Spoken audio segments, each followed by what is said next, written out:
Hello and welcome to the Monroe Method Clancast. I am Jason Monroe. This is episode 196. Now, I don't imagine people notice. I was going to say, you may have noticed I've been absent. I don't imagine people notice. I've not recorded a podcast, or I've not put out a podcast episode since Friday the 31st of July. Today is Friday the 21st of August. I am 3 weeks behind with episodes. And honestly, transparently, I've just not been in the mood for it. Life has been very heavy. And yeah, it's just not... I don't like trying to show up when I don't feel particularly good. That's when I start to kind of shy away from social media and not put as much stuff out. It feels very disingenuous to try and create upbeat content when you don't feel particularly upbeat. But I'm feeling a little bit better today. It's all, I don't imagine you care, but it's all the behind the scenes stuff, right? It's all still at my parents, still, getting ready to go forward for the mortgage application. Do you know what I think the big problem is? When I went to get my mortgage in 2019 to move into like the other house we moved into, because the Monroe Method was only 2 years old, the business was only 2 years old, I didn't have 2 years of books. It was like the most horrible, anxious time ever. And I think there's a bit of that at the back of my mind, like, oh God, remember what this was like last time and all the uncertainty around it. Then COVID and having to get the mortgage thing renewed every 3 months and oh man, it wasn't fun. Excuse me. Anyway, let's talk about what we're going to talk about today. What was I going to talk about today? Oh, control. Control. I have this conversation on a daily basis, right? This is one particularly for the all or nothing thinkers and the perfectionists. So something that comes up a lot is I don't feel like I've had a lot of control. I've not had much control over my eating. And this is something that people do to try and separate themselves from what's happened. So I'll give you an example. There's a difference between being out of control and feeling out of control. So when there are people with diagnosed eating disorders, where a part of that disorder is a complete and total loss of control around food. BED, binge eating disorder, springs to mind. This is where a person is having a kind of manic episode around food. They are disconnected from themselves. That's when we're talking about a lack of control. What other people mean when they say they don't feel like they have much control isn't that. It's, if we break it down, it's, I was thinking about crisps. I really wanted to eat crisps. I tried to stop myself from eating crisps, but then I ate crisps. And I didn't just have one packet, I had 4 packets, or I had the full tub of Pringles. People chalk that down to a lack of control. All they really mean is willpower, right? I tried to stop myself from doing something. I was unsuccessful, so I think I don't have control over myself. So inside the Monroe Method, like when I'm coaching clients, I always try to break these things down to make them seem ridiculous. Not to make the person feel silly, because it's, I hope everybody understands this by now, right? You don't get anywhere by blaming and shaming and pointing fingers and making people feel bad. What I like to do is try to make things look ridiculous. I like to make things look like they don't make any sense, because that person's created a very strong connection to that. They've spent time in their own head thinking and thinking and thinking, and this thing's like super serious now. And then I step in and go, wait a minute. If you're not in control of your eating, who is? Is somebody else feeding you? Is somebody else pinning you down? Has somebody got you locked up and making all your food decisions for you, and you've got no choice but to eat what they put through a little slot in the door? I don't say that. I'm just being dramatic here. But this is what I mean, right? You are always in control of your eating. You are the person making the choices, making the decisions. It's your hands that reach out and pick up the thing. It's your hands that put them into your mouth. It's you that eats them. It's you that then decides that you want to have something else. You are always in complete control of everything that you choose to put in your body. When we're talking about feeling like we have a lack of control, that's you trying to express what it feels like to you. Because you say, here's a thing that I am thinking about doing. I do not want to do that thing because I know that that thing is making me overweight, or that's going to be too many calories, or that's going to make me feel really full, or that's going to make me feel horrible. You go through this scenario, and then there's the other part of the brain that says, yeah, we know all that, but we still want to do it. Do it. Do it. And you go, no, don't. They say, do it. And you go, fuck it. And then you've done it. That's the confusing part, right? This is where and why you think you lack control, because you keep doing things that you think you shouldn't be doing. You keep doing things that you said you weren't going to do. And because you can't because you can't connect those dots, because you can't make sense of that, you struggle to make sense of it, right? I said I was not going to do that thing. I went and did that thing. What the fuck is going on? And so the brain desperately tries to latch on to find reasons and excuses and justifications. And then you can't find one. So you have to, and you can't just leave it like an empty question. You can't leave it empty. I just don't know why I did it. I'll just keep doing it, and I'll not explore it or find out or understand why I keep doing it.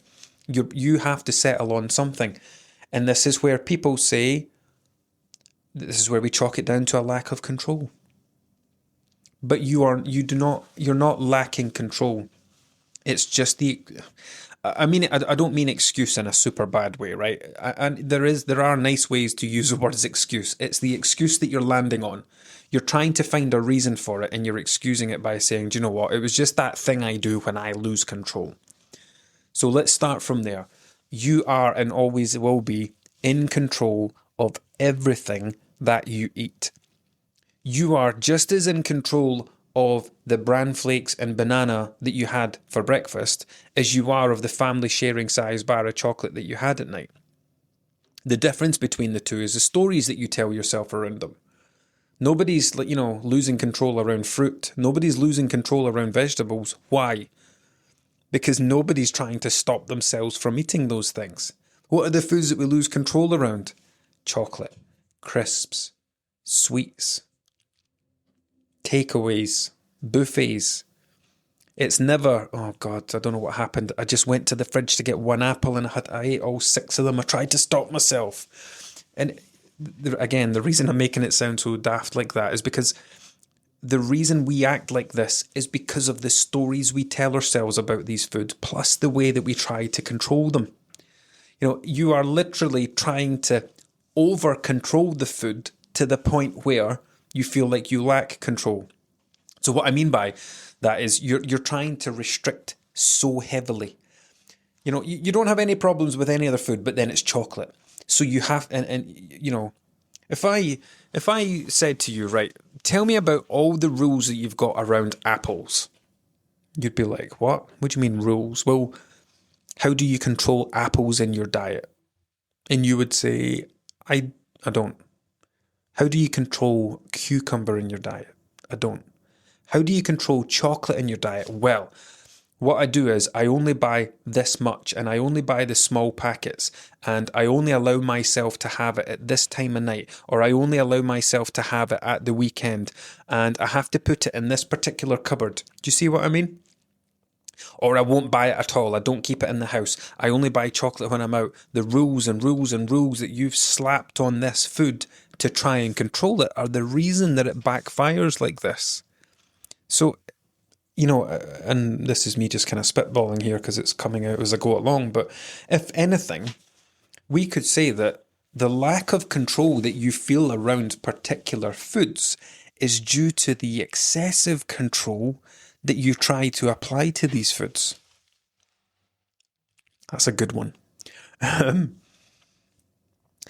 And then here's the other chat that I have with people, right? And this is kind of, it's the same topic, but it's kind of separate. It's not the same as, overeating something.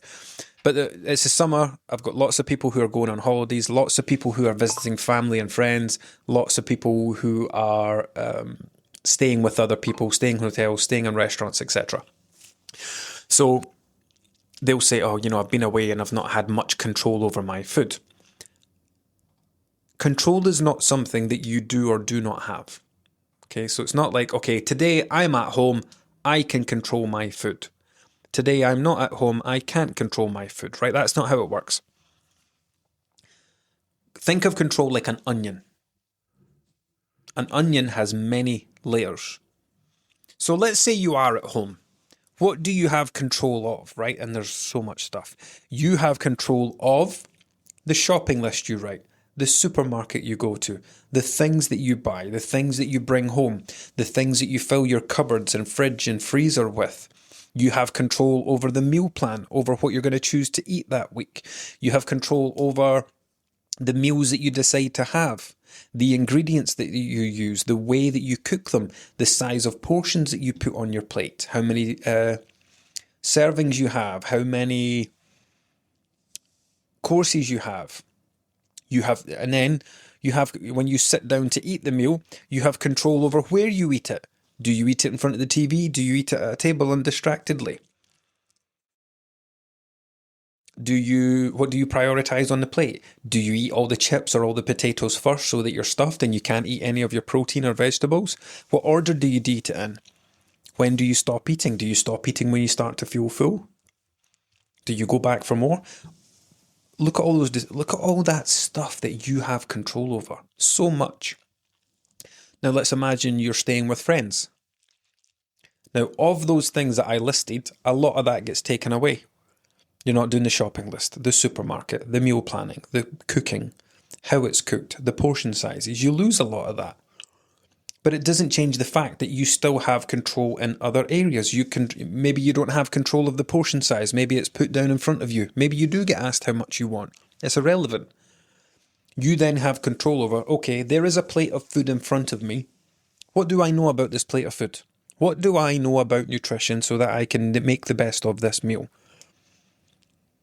I'm going to eat the protein and the vegetables mainly, and once I'm starting to feel full, it's going to be the rice or the pasta or the chips or the potatoes that are left, because I want to make sure that I feel full long after this meal. I have control over whether I feel pressured or I experience pressure or not to finish this meal. I don't have to impress that person by clearing the plate. I'm not going to offend that person if I stop eating when I start to feel full and I fuel my body correctly. That's ridiculous. I will stop eating when I've had enough. I will decide if I want to have more, or if I want to have a second course, or if I want to have dessert. You don't lose control. Your last bastion of control is the divide between the table or the plate and your mouth. I don't know why I get the giggles when I say that. It's weird. Yeah, so it is, no matter where you are, no matter what situation you are in, you always have do you know, something that I find really helpful, which is pretty much related. So every year goes the same for me, right? Throughout the summer, as the years go by, when I'm checking in with clients, it's the check-ins are seasonal, right? So right now it's a lot of summer stuff, lots of traveling, lots of holidays, lots of days out, lots of weekends away. And another thing that I find really helpful is let's say somebody goes to stay with a friend once a year. For that person, that's an annual occasion, and they feel like, well, it doesn't matter because it's a once a year thing. I eat like this. I don't have any control over what I'm eating. What I always like to do often like to do, is get them to project that, okay? Let's say that it wasn't once a year. Let's say it was 6 times a year. Once something starts to become more regular, you can't keep navigating it the same way. I've got somebody who spends a lot of time traveling with work, and they have said that the reason that their weight is where it is because they travel with work. And that, the person's doing great, they've lost a lot of weight, we're working massively on their mindset, because I've pushed back a lot on this idea of, well, why does traveling with work mean that your body has to get bigger? What's the connection there? And it's because the person is eating out. They go for fast food all the time. It's got nothing to do with them traveling for work. You can travel for work and still have a balanced diet. You can travel for work and still eat fruits and vegetables. It's just that person has developed a lifestyle where traveling for work means, well, breakfast is at Greg's and lunch is at McDonald's and dinner's a 3-course dinner in the hotel that I'm being put up at. That's why they're gaining weight. It's got nothing to do with traveling for work. It's the way that they navigate traveling. So if we say that every time we are in a situation where we think we lack control, why is it that our eating has to be completely different? Why does our body have to get bigger? And this is the way I like to talk about weight gain now. I don't like to talk about weight gain because weight gain's too common a term. I like to use the whole, why does your body have to increase in size because of this? Where's the connection? So, with control. And the other thing I want to say here, I should have probably said this earlier, like earlier on when I described like binge eating disorder and having a complete loss of control around food, if you feel like you are blacking out around food and you are genuinely losing control around it, go speak to your GP. Please go get some assistance. I don't want to say help. Go get some assistance. Just go talk to someone about it so that you can, just so they can have a chat and make sure that there isn't anything more deeply rooted going on. Remember, binge eating is not something that I or any nutritionist can help with unless they are qualified separately, because remember, binge eating is not a nutrition problem, it's a mental health issue, and it needs a relevant professional. But for the vast majority of other people, I don't want to negate how you're feeling, right? Because, you know, it's not for anyone else to tell you how you're feeling. You feel like you lack control. I'm telling you that you don't lack control, right? That doesn't change the fact that you still feel like that. And your feelings are valid because that's what it feels like to you. But when you break it down and get into it, is it really a lack of control, or is it driven by the way that you're thinking about the food? Is it driven by the restrictions that you're trying to place on the food? What happens all the time when you keep telling yourself, no, I can't, I shouldn't, I'm on a diet, I'm not allowed, I better not? What happens when you keep... The more of a debate that you have in your mind around something, trying to get yourself to not eat it, the more likely it's going to happen. The more likely it's going to backfire.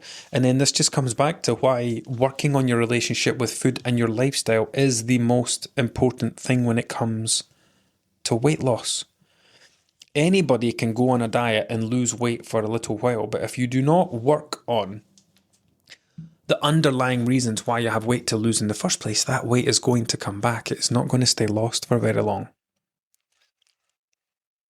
So, yeah, I think the thing that I want you to take away from this episode is that the lack of control that you feel is perhaps down to the excessive control that you're trying to exert, the tight controls and restrictions that you're trying to place on various foods, and an effort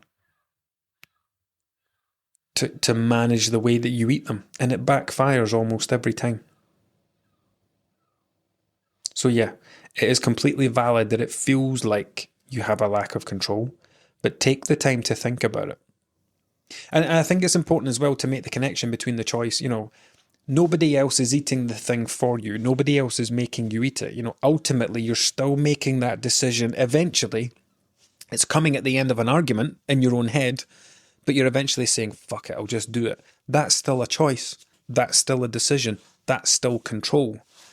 But you feel kind of powerless because you feel like it was going to happen and you weren't able to stop it. But then that's when but that's the problem. You're trying to stop it, manage it, tightly restrict it and tightly control it. And that's how it usually ends up happening.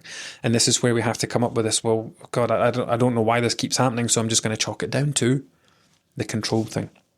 But the next time you find yourself in a situation, whether it's what I just described or whether you're on holiday or at a friend's or whatever you're doing, take some time to think about, cool, so here's all the things that I've lost control over by not eating in my own home and doing all the cooking and whatever. What do I still have control over? How many different elements are there involved here that I still have absolute control over? Because you will find loads of them. Right, Until next time.